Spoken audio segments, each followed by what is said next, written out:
o Evangelho de Mateus. Ao sair do templo, os discípulos aproximaram de Jesus e fizeram-no apreciar as construções.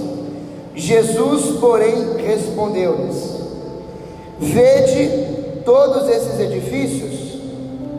Em verdade vos declaro, não ficará aqui pedra sobre pedra, tudo será destruído. Indo ele assentar-se no Monte das Oliveiras, achegaram-se os discípulos e, estando a sós com ele, perguntaram-lhe: quando acontecerá isso?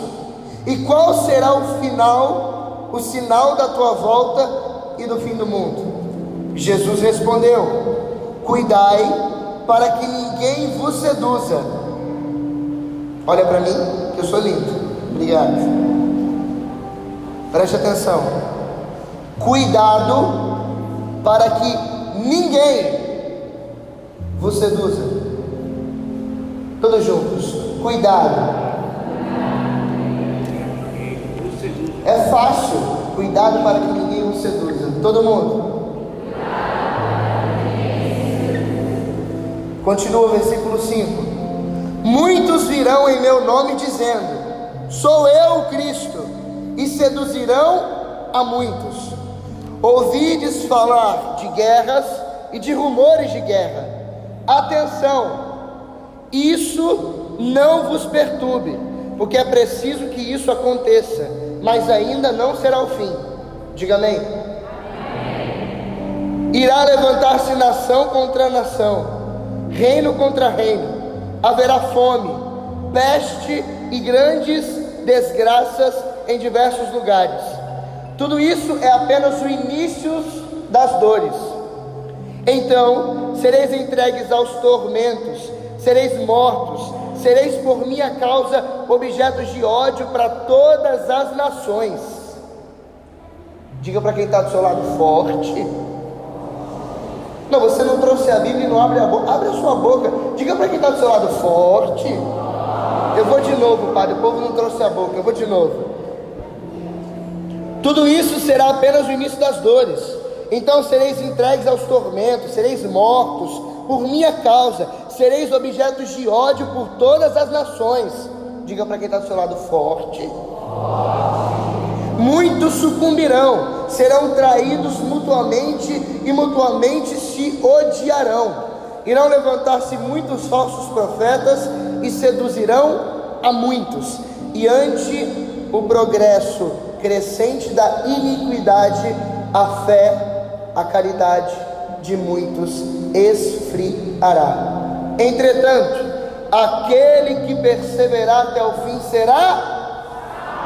De novo. Entretanto, aquele que perseverar até o fim será... Este evangelho do reino será pregado pelo mundo inteiro para servir de testemunha a todas as nações, e então chegará o fim.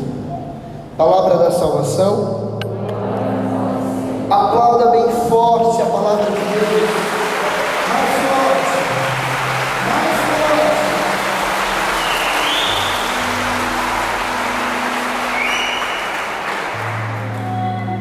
A palavra de Deus, ela é muito sugestiva para nós. Quando nós lemos um determinado texto, é como se esse texto, que já foi lido diversas vezes para nós, tivesse um sentido diferente. Eu não estou falando aqui de interpretação a nível de magistério, eu estou dizendo de interpretação pessoal para edificação da vida em Jesus. Esse texto, com certeza, você já ouviu ele alguma vez na missa, porque é um texto comum, que se repete, claro, com a liturgia, mesmo sendo dividido entre par e ímpar, e entre A, B e C, essa leitura se repete, ainda que seja em outro evangelho, como o de Marcos e o de Lucas, porque Mateus, Marcos e Lucas são conhecidos como os evangelhos sinóticos. O que significa evangelhos sinóticos? São parecidos, que se entrelaçam, que se encontram. É como se na mesma situação 3 pessoas estivessem descrevendo aquele fato. ainda que Marcos não tenha sido discípulo de Jesus e nem Lucas. Mas isso não importa para nós. Quem escreveu o texto hoje foi um homem chamado Levi, Mateus. Qual é o nome dele? Diga Mateus. Qual é o nome dele? Eu não sei se você lembra de Mateus, mas Mateus se chamava Levi. Levi era cobrador de impostos. Na época do Império Romano, o exército de Roma, o imperador da época César, ele contratava cerca de 200 cobradores de impostos. Eles não eram enviados de Roma para cobrar na Judéia os impostos, porque se um soldado, alguém da parte de Roma fosse até lá, os judeus provavelmente linchariam eles, bateriam neles, porque eles estavam, aspas, roubando o povo com aqueles impostos. Então Levi é um cobrador de impostos. Só que os cobradores de impostos, então, eles são suscitados dentro da cultura judaica, ou seja, é um homem judeu que tem a carteira assinada de César para dentro da Judéia, dentro dos judeus, cobrar os impostos. E por que cobravam mais de 200 homens ao mesmo tempo o imposto daquelas pessoas? Simplesmente por um detalhe muito grande, porque se fosse um homem só, a população se voltaria contra ele e não pagaria os impostos. Então todos os cobradores, eles usavam uma mesma túnica, eles deixavam a barba crescer mais ou menos do mesmo tamanho, usavam um quipá na cabeça e eles sentavam num dia específico de coletoria 200 mesas para cobrar os impostos do povo de Israel, os judeus. Então você imagina, são 200 mesas, 200 homens vestidos com a mesma roupa, com o mesmo tamanho de barba, com o mesmo quipá na cabeça, cobrando impostos. Cada um dos cobradores de impostos, atrás dele tinha um soldado pretoriano. Para quê? Para que o dinheiro não fosse roubado, para que aquele homem não fosse apedrejado. Então imagina um soldado atrás dele, para que ele possa cobrar um imposto sem ter problema algum. Então você imagina 200 mesas, 200 cobradores de impostos com a mesma roupa, a mesma barba, o mesmo quipá na cabeça, cobrando impostos, e atrás de cada um deles um soldado pretoriano. Diga para quem está do seu lado, você está entendendo a pregação? Está difícil? Olha para mim aqui, eu faço pregação inteligente. Você tem que entrar na pilha aqui comigo. Eu estudei muito para ela, quero que você entre aqui, ó. Então você imagina que Jesus, Padre, e os discípulos, eles estavam indo lá pagar os impostos. Jesus, ele tinha uma fábrica de madeira, ele era carpinteiro, então ele ia pagar o imposto do CNPJ da empresa dele. É claro que isso aqui é segurado, ok? Aí você imagina 200 cobradores de impostos, 200 soldados pretorianos, cada um provavelmente, se fosse brasileiro, ele ia olhar qual fila está menor. Imagina Jesus com 12. Eles iam pensar assim: vamos cada um para uma fila, cada um vai para uma, porque aqui for mais rápido, a gente chama os outros e passa na frente, porque assim será mais rápido e mais fácil. Só que Jesus naquele dia disse: não, tem uma mesa aqui especial. Mas como especial? Se todos usam a mesma roupa, o mesmo tamanho de barba, o mesmo que para a cabeça, como que no meio desses homens podem ter um cobrador de imposto especial? Jesus disse: cala a boca, porque quem está falando sou eu. É essa mesa aqui que eu estou mandando a gente ir. Essa mesa estava indo na fila. Os 12 com cara emburrada queriam pagar o imposto rápido, porque ninguém gosta de pagar, não é verdade? Pagar conta, a gente quer ir embora muito rápido. Então eles na fila com Jesus. Quando chega na vez de Jesus pagar os impostos, ele apresenta o seu CNPJ, paga o imposto da sua carpintaria, olha nos olhos daquele homem e diz assim: Levi, vem e segue. Ah, meu irmão, você não está entendendo. Quando Levi escutou a voz de Jesus, a primeira pergunta que ele fez foi: como esse cara me conhece? Porque deixa eu te falar uma coisa, é um judeu trabalhando para Roma, mito. É um judeu trabalhando para o império de César, para Roma, de fato, para poder cobrar os impostos dos próprios irmãos. Se alguém descobrisse que aquele homem era Levi, chamando o nome dele, provavelmente as pessoas que estavam em volta o reconheceriam, e aquilo era ruim demais. Então quando Jesus fala assim: Levi, vem e segue-me, a Bíblia diz que aquele homem levantou-se, abandonou tudo e começou a seguir a Jesus. Ah, meu irmão, você teria dado glória junto com as irmãs se você tivesse entendido. Preste atenção, é a conversão mais rápida da Bíblia. Jesus paga imposto, de boca fechada. Na hora que o judeu, que está cobrando impostos, Levi, ele diz assim para ele: muito obrigado, Shalom Adonai, paz do Senhor. E Jesus está indo embora. Só um detalhe: Levi, vem e segue-me, porque você achou que eu não te conhecia, mas eu sei na verdade muito mais que o seu nome. Então pode vir e seguir, que eu sou Jesus de Nazaré.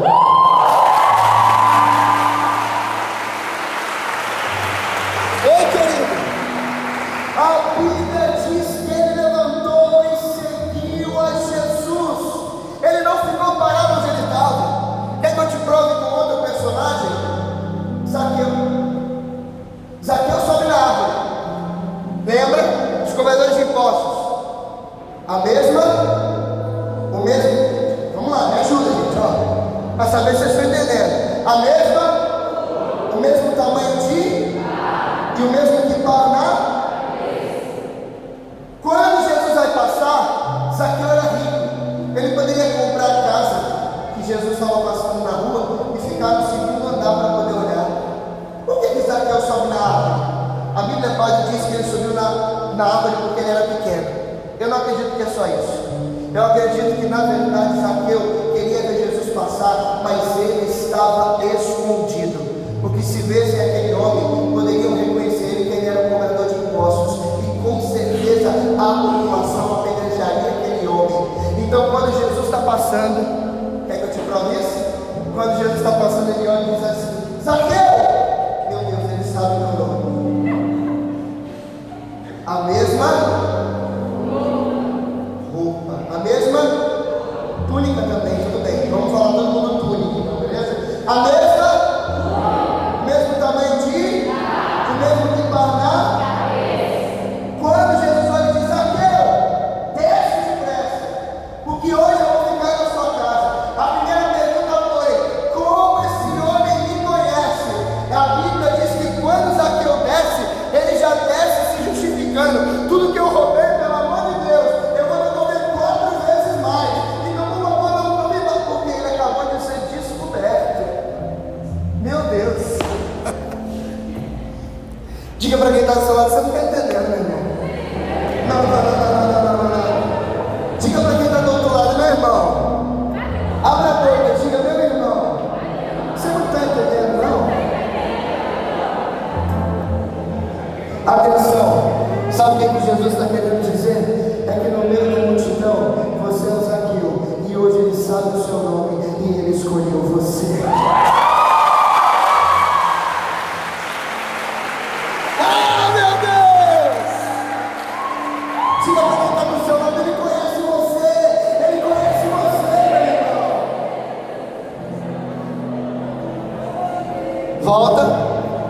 Volta, fecha o parênteses de Zaqueu. Eu estou em Levi. A Bíblia diz que Levi levanta, segue Jesus, abandonou tudo, e agora é esse homem que escreveu o texto que nós lemos. É ele que está escrevendo agora o capítulo 24 do seu livro, Mateus capítulo 24. Mateus é o que? Ele é judeu. Ele que poderia ter direito à dupla cidadania, judaica e romana. Ele abriu mão de tudo. Provavelmente sabia 2 línguas, o grego e o hebraico, e provavelmente entendia do dialeto aramaico da região, que depois se torna língua, enfim. Mas ele abriu mão de tudo para seguir quem, gente? Jesus. Então ele começa a seguir Jesus, ele vai atrás de Jesus, e meu querido, a vida dele muda. E hoje é ele que está falando conosco aqui por esse texto, Mateus capítulo 24. Mateus, sendo judeu, ele enxerga Jesus como um rei, com uma coroa na cabeça, Por exemplo, esse texto que nós lemos é um texto escatológico. Escatologia significa último no grego, significa o fim, o final. A parousia é a volta de Cristo, a escatologia é o fim do mundo, a mariologia é o estudo de Maria, a teologia é o estudo de Deus. Diga para quem está do seu lado: eu estou entendendo tudo, irmão. Não, você não abre a boca, eu não te entendo. Abra a boca, diga: eu estou entendendo tudo, irmão. Aí você imagina, ele entende Jesus como rei, então ele está escrevendo e ele acha que é eminente, ou seja, que vai acontecer daqui a 5 dias, que Jesus vai vir, ele vai colocar a coroa na cabeça, subir num cavalo de fogo e tacar fogo nos judeus. Mas não é isso que Jesus veio fazer, pelo menos não naquele tempo. Então ele agora está escrevendo um dos discursos que é o mais difícil da Sagrada Escritura de interpretar. É difícil interpretar quando se trata de volta de Jesus, porque foi Jesus quem disse. Os discípulos um dia perguntaram: quando será o fim? E Jesus, num outro texto, respondeu assim: não cabe vós saber o dia do fim, porque na verdade nem eu sei, isso só cabe ao meu Pai que está no céu. Meu Deus, gente, leve isso para a prática. Nem Jesus sabe o dia que ele vai voltar, só o Pai do céu sabe. Agora então ele escreve um texto, e é esse texto que nós vamos trabalhar. Se você não entendeu até agora, meu irmão, eu quero te dizer: Jesus Cristo vai voltar, e a sua vinda está, hoje eu posso dizer, iminente, próxima. Jesus pode voltar agora, nessa pregação, eu sem dente, aleluia. Mas ele pode voltar, como ele pode voltar amanhã, como ele pode vir, como ele mesmo disse, nessa noite, como um ladrão que surpreende a sua vítima. Jesus vai voltar, e é por isso que eu dividi essa pregação em 4 pontos. O primeiro: Deus tem pressa de uma resposta. Diga para quem está do seu lado: ele tem pressa de uma resposta. Abra a boca, diga: ele tem pressa, irmão. Meu querido, Deus tem para você um chamado, ele tem pressa na sua resposta. Foi justo ser o texto de Mateus. Sabe por quê, meu irmão? Porque Mateus respondeu mais rápido na Bíblia. É a conversão mais rápida da Bíblia, é a conversão de Mateus. Jesus Cristo só disse assim para ele: vem e segue. Só isso, não disse nada, e ele começou a seguir a Jesus. Então, meu querido, você tem um lugar na casa de Deus. Deus tem pressa na sua resposta. Você tem um chamado. Jesus Cristo está voltando, meu irmão. Você precisa fazer alguma coisa. Não adianta ficar sentado em casa com a bunda no sofá, desculpa, padre, com a bunda no sofá, vendo Netflix, comendo pipoca, comendo Nutella. Não, Jesus está voltando. Que juventude morta é a de hoje, que não é comprometida, que é inconstante. É por isso que o povo da igreja não dá responsabilidade para a gente, porque um dia a gente quer, outro dia a gente não quer. Ei, meu querido, Deus está te chamando, e Ele tem pressa, porque Ele vai voltar. Ele vai voltar, e Ele está vindo, e Ele vai, como diz o livro do Apocalipse, o capítulo, não me lembro agora, que eu não sou obrigado a lembrar tudo, como diz o Apocalipse, que Ele vai voltar num cavalo, para governar as nações, para julgar as nações, para dividir ovelhas, para dividir cabritos, para dividir trigo, para dividir joio. Ele está voltando. É por isso que Deus tem pressa da sua resposta. Você hoje tem que olhar para Levi e dizer: Senhor, eu abandono tudo e começo a te seguir, porque hoje Jesus olhou nos teus olhos como no de Mateus e disse: vem e segue-me.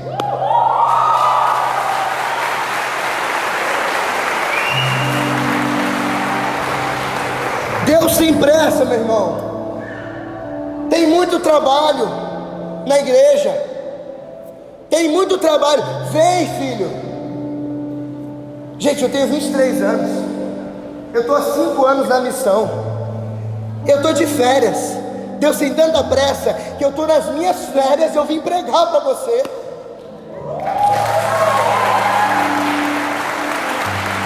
Não, gente. Não temos tempo para descansar. Ele está voltando. Ele tem pressa de você. Faz alguma coisa. O padre não faz nada sozinho na paróquia. Ele precisa de vocês. O padre precisa de ajuda. A igreja precisa de ajuda. Eu estava lendo o catecismo da Igreja Católica, e tem um parágrafo sobre evangelização, que eu não me lembro agora qual, que diz assim, ó, que nós, leigos, nós somos o quê? Estamos na linha de frente da evangelização. Sabe o que isso significa? Que tem lugares que eu e você vai chegar que o padre nunca vai nem sonhar. Eita, meu Deus. Como é que você fala isso na frente do padre, Natan? Ele sabe.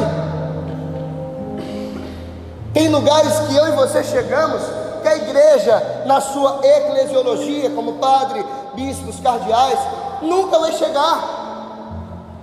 Tem lugares que a sua pastoral não chega, mas você precisa chegar, porque Deus tem pressa, porque Jesus vai voltar. Vai voltar. Ah, meu irmão, olha o que diz a palavra de Deus, Mateus capítulo 9, versículo 37. A messe é grande, poucos são os operários.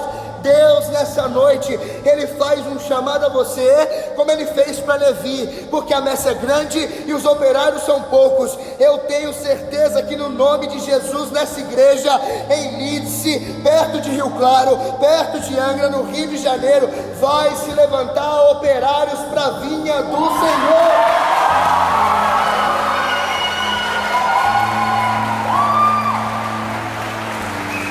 Ah, meu irmão. Ah, se você tomar posse do seu chamado.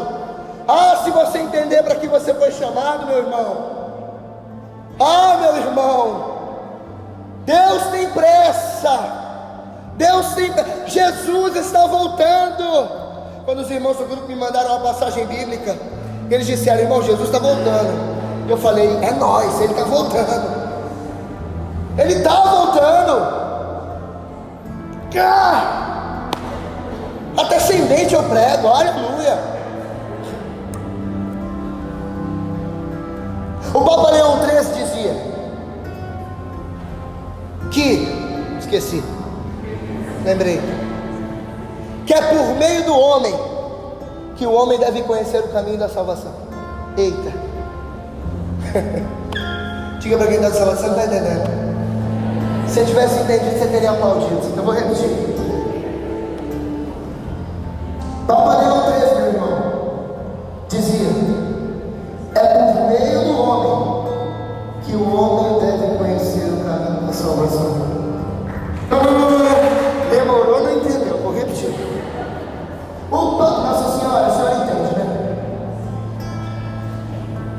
Mãe amada, Mãe Santíssima, dá uma cajadada no ouvido desse filho, tudo surdo, aleluia. O Papa Leão XIII dizia que é por meio do homem que o homem deve conhecer o caminho da salvação. Isso significa que é por meio de você.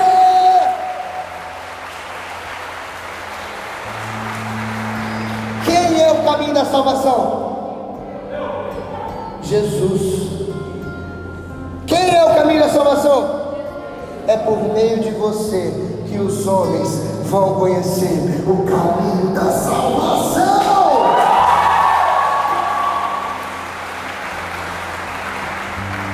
Se tivesse um quadro aqui, eu desenhava.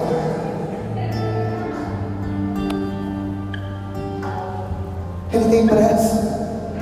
Pressa, Pai. Pressa. Não tem tempo para descansar, meu irmão.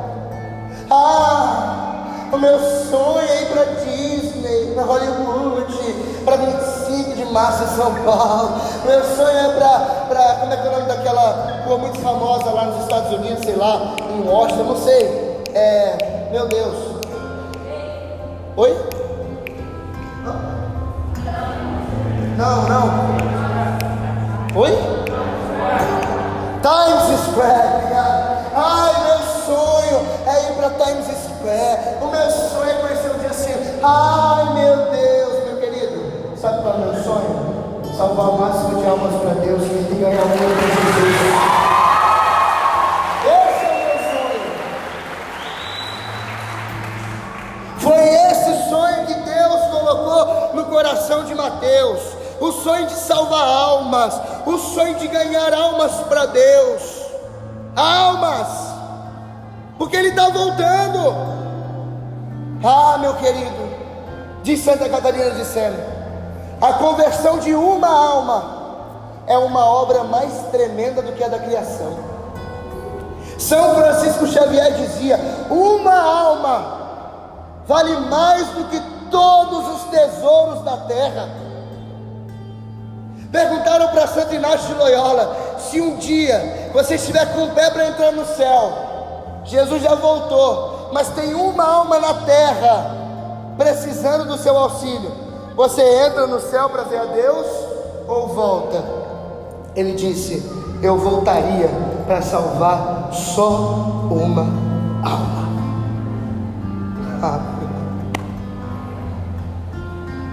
São Francisco Xavier dizia assim, se eu disser a vocês que lá na Ilha Grande tem joias, tesouros preciosos, celulares, computadores, carros, vocês arrumariam um barco e iriam lá em um instante. Diga a mim, dizia São Francisco Xavier, que tem almas lá que eu vou nadando.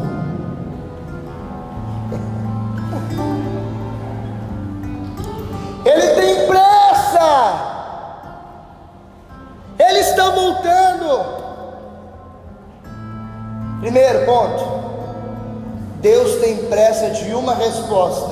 Repita. Deus tem pressa de uma resposta. Mais forte. Deus tem pressa de uma resposta. Só se todo mundo abrir a boca. Deus tem pressa de uma resposta. Segundo, não perca tempo. Não é para dizer agora não, obrigado. Não perca tempo. Não importa o quanto de tempo você perdeu até aqui, Deus te chama hoje. Não importa o quanto tempo você ficou afastado, ei, Deus te chama hoje. Levi perdeu muito tempo cobrando impostos, ganhando dinheiro, mas quando foi chamado, ele fez valer. Então não importa, a partir de hoje não perca tempo, não perca, porque Deus te chama, meu irmão. Não perde tempo. Ele tinha perdido muito tempo, Levi, mas depois que ele se encontra com o sentido da vida dele, meu irmão, ele não quis saber mais de nada. Deus está preocupado com o agora.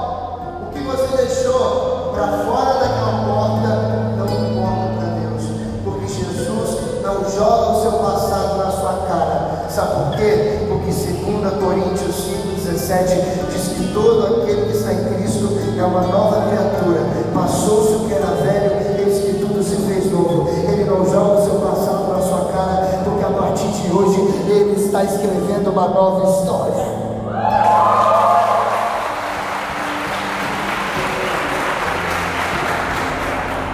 Mas não perde tempo. Não. Faz alguma coisa.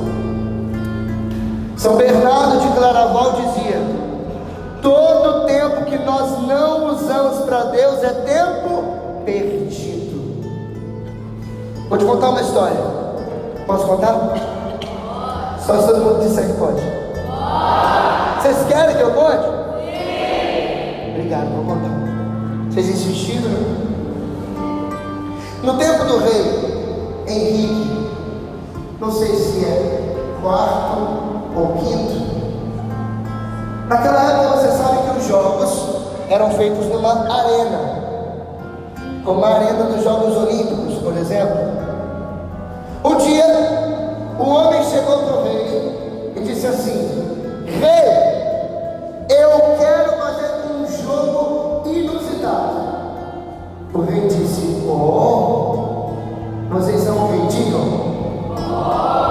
De novo. Eu vou repetir a frase, vocês já entenderam como faz. O homem chegou para o rei e disse assim: rei, eu vou fazer um jogo inusitado. O rei disse: e o rei perguntou: qual jogo? Aí o homem disse: você vai colocar o povo todo na arena dos jogos e vai convocá-los lá na hora tal. Fechado? Quando o senhor colocar todo mundo lá, eu vou botar uma estaca de madeira no meio da arena, e na ponta da estaca em cima uma agulha fincada. Eu vou subir no cavalo, vou pegar o fio de agulha e vou galopando em volta da estaca. Então você imagina o estádio lotado. Agora vocês são no estádio. O estádio lotado. O homem foi com seu cavalo, colocou uma estaca de madeira, fincou uma agulha, pegou uma pilha de agulha e subiu no cavalo. E ele disse para o rei que ele faria o seguinte: galopando de cima do cavalo, ele ia passar correndo do lado da estaca com aquela linha de agulha, passar pelo buraquinho da agulha, pegar do outro lado e de cima do cavalo, sem cair, passar o fio pelo buraco da agulha. Diga: ó. Então ele foi. A cidade reunida, qual o barulho que fazia? Gente, qual é o rei?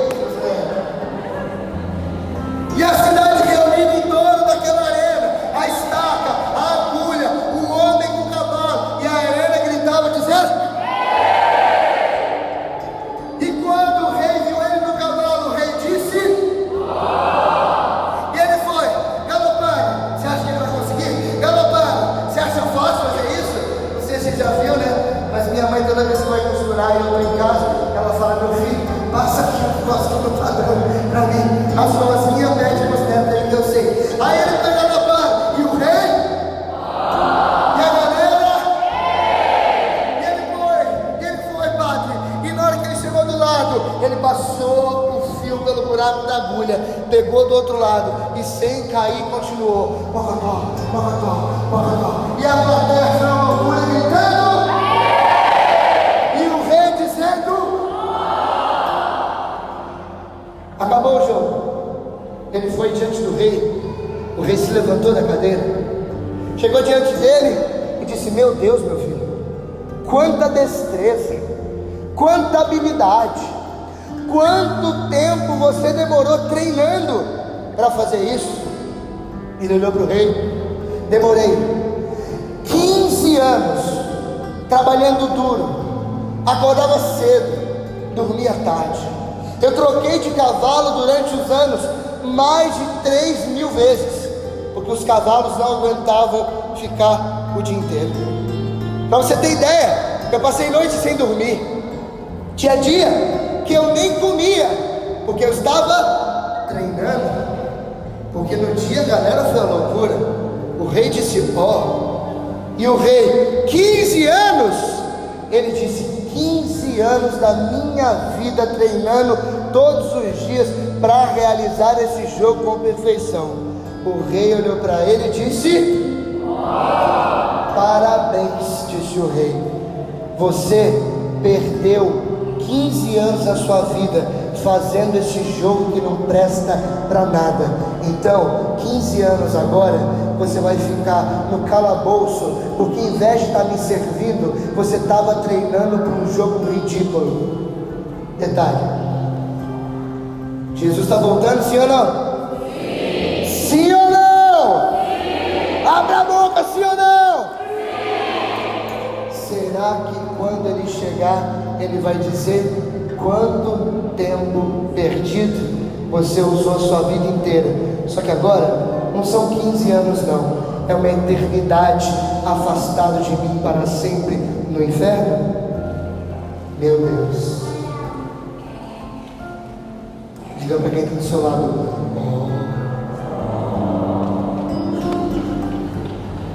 não perca tempo. Ele vai voltar, ele está voltando, e poderia dizer que ele está com os pés nas nuvens para voltar. Foi ele que disse: vocês vão ouvir falar de guerras. Vocês estão ouvindo? Rumores de guerra. Estão ouvindo? Que isso não vos perturbe, porque ainda não é o fim, mas está próximo, chegando, como disse o padre aqui. Mas espera, vamos interpretar a Sagrada Escritura.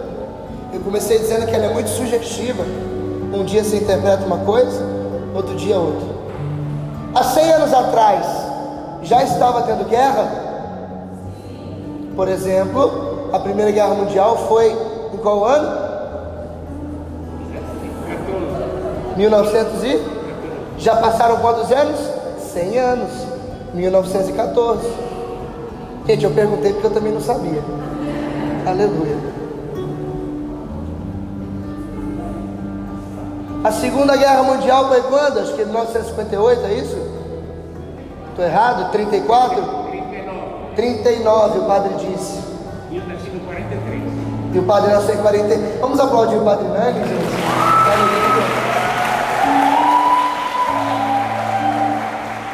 Então pensa com o Natan aqui, que o Natan acha que ele é burro, ou ele é um pouquinho inteligente, ou Deus está dando uma graça aqui para ele. Se há 100 anos atrás lesse essa passagem, não era rumores de guerra, era, ou seja, já estava no início dos sinais. Naquela época a passagem poderia ser: mas não se preocupe, porque ainda não é o fim. Mas e agora, 100 anos depois? Diga para quem está do seu lado: Jesus está voltando, meu irmão. Você nunca parou para pensar nisso?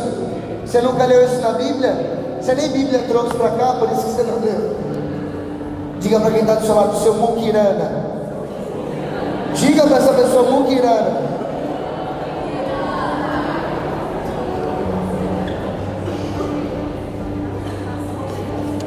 Sabe o que isso significa, meu irmão? Não tarde a sua conversão, porque Jesus está voltando e Ele quer te encontrar preparado. Você é como a virgem prudente do Evangelho, tem que estar com querosene na lamparina, porque o noivo pode tardar, mas ele vai voltar. Isaías capítulo 55, versículo 9: buscai o Senhor enquanto Ele se deixa. Sabe o que isso pressupõe?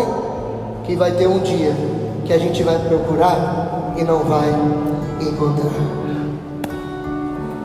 Diga para quem está do seu lado: eu acho que eu estou entendendo agora. Bom, eu já preguei 38 minutos. Eu tenho ainda 8. Minto. Eu tenho 2 minutos. Eu tinha mais 2 coisas para falar. Azar é o teu, vai ter que ler a Bíblia agora. Mas eu quero terminar dizendo os 2 últimos pontos da pregação, mesmo que eu não fale sobre eles. Recapitulando, quem está anotando, parabéns. Quem não anotou, se ferrou. Pode me procurar que eu posso. Primeiro, Deus tem pressa de uma. A resposta é resposta. Bom, Deus tem pressa de uma. Segundo, não perca. Terceira e quarta coisa. Terceira, cuidai para que ninguém vos seduza. 4, misericórdia, a última tábua da salvação. Rapidamente, versículo 4 do texto que nós lemos.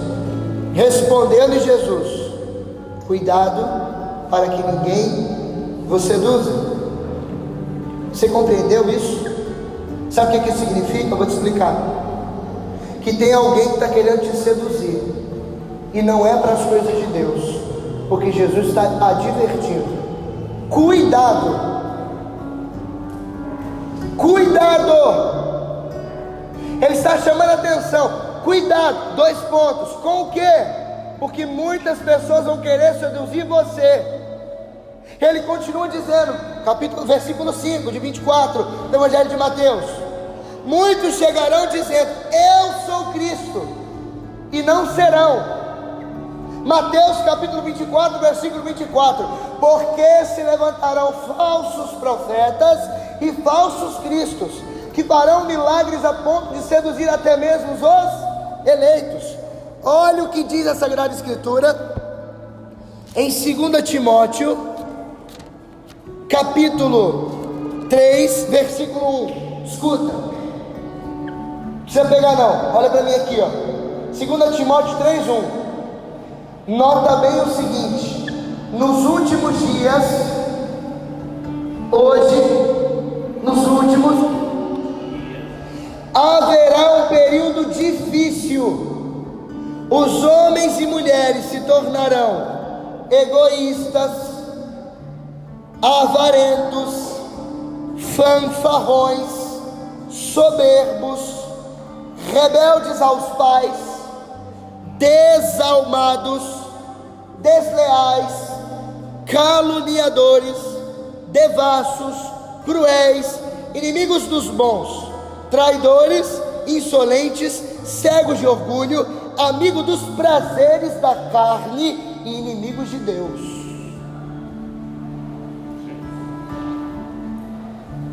Ostentarão a aparência de piedade, ou seja, vão ter pose de santo. Sou da igreja. Ostentar é: olha como eu posso, olha como eu sou, uma coisa que eu não sou. É o cara que está com relógio de ouro e está com a conta de luz atrasada. Ostentarão a aparência de piedade, ou seja, vão mostrar que são santos e não serão, mas desdenharão a realidade. Paulo está dizendo a Timóteo: desta gente afasta-te, fica longe. Só que aí eu te pergunto: avarentos, fanfarrões, egoístas, orgulhosos, rebeldes aos pais, desalmados, será que você já não está dentro dessa lista?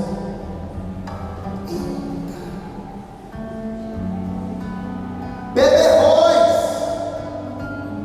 não, quer uma socialzinha de sexta, um narguilho, um tequinho de maconha, uma carreira de só.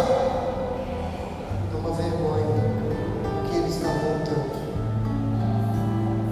Natal nessa lista, parabéns. Último ponto: misericórdia, a última tábua da salvação. Jesus te trouxe para mostrar o seu pecado, porque porque João 8,32 diz: conhecereis a verdade e ela vos libertará. Ele está expondo você porque Ele quer te tornar livre. A última tábua é a misericórdia de Deus, já que a última tábua é no final dos tempos. Então significa que não importa o jeito que você viveu até aqui, a misericórdia de Deus é para você.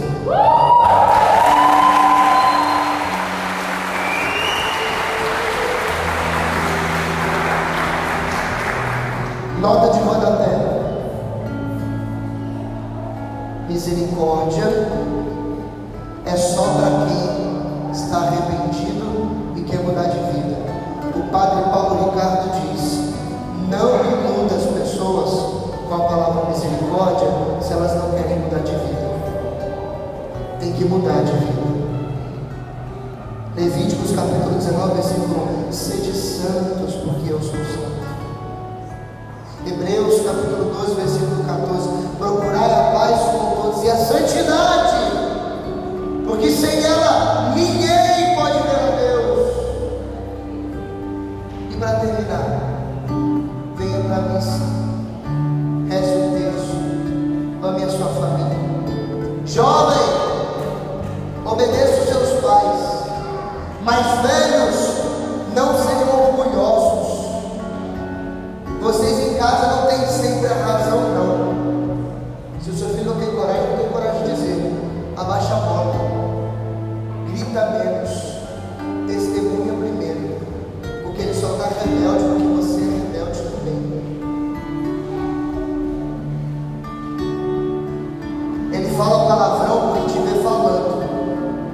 Ele assiste porcaria na televisão e na internet porque você assiste novela. Jesus está voltando,